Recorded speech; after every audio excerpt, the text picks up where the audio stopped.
So I did a video where I showed that you could encode user preferences as a beta distribution in order to allow agents to navigate and explore exploit trade-off. That beta distribution has two pieces. One, there's the actual probability. I think of this as a success rate. So a 50% probability means it's a coin toss, whereas something like a 66% probability means you're twice as likely to have a success than a failure. You could also go down to like a 33% probability or down to a 10% probability. You can see how that changes. However, the probability is only a point estimate. It's the peak of that distribution.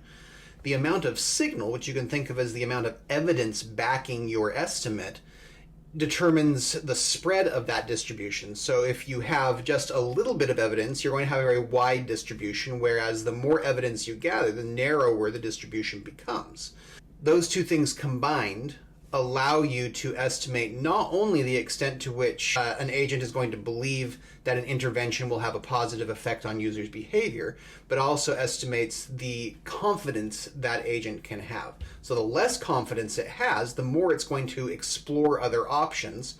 The more confidence it has, the more it's going to double down on exploiting those lessons already learned. Now, when I made that video, people asked me about this third lever I have right here, the anchor 0.5 weight 2. This is something that I think is really important because navigating the explore exploit trade-off is actually only one aspect of an agent's job. It's very user-centric, which is not a bad thing. We want a good user experience, but a user's experience is not the only priority a business has to care about. For example, imagine an agent that is operating within a business context, say an app that is selling two different lines of clothing. So there's general casual wear and then there's specifically athletic wear. So you could imagine that for a particular user, their preference for casual wear looks something like this. They have a definite preference for it. We have a fair amount of evidence behind it. Whereas the preference for athletic wear maybe is quite a bit lower. It's not something they would prefer as much. If we were to just have the agent do a random draw from each of these distributions, most of the time casual wear would win. It should. That's what's shown. The agent has shown through its exploration that is something that the user responds positively to, more so than athletic wear. Now imagine a business situation where the business has a surplus of athletic wear, or they have just signed a contract with new athletic wear distributor. You can think of lots of different reasons why a business would need to push athletic wear, even if it wasn't necessarily the best choice for a user. There's a business need to move that inventory.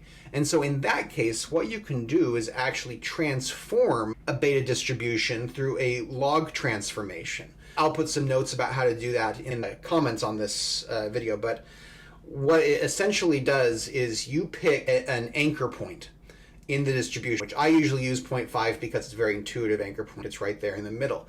And you use the log transformation to transform that 0.5 to a different number.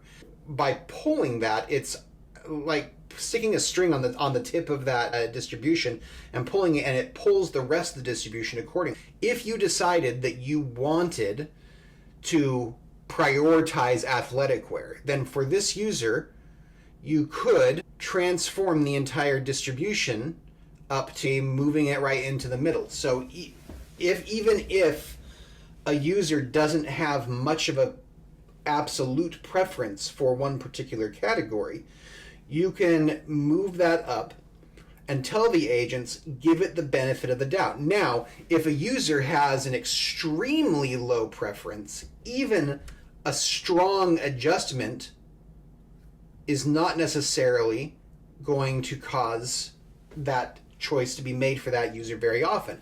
However, if the problem is a user that just has a slightly less than a coin toss preference, they're not hugely into it, but they aren't against it, then that transformation can very easily cause the agent to give that less preferred option the benefit of the doubt. And so this is a way to encode business priorities. So an agent is not only balancing the explore-exploit trade-off, but they're also balancing the business need and user preference trade-off. both of those trade-offs are necessary to navigate in order to use agents effectively in a business context.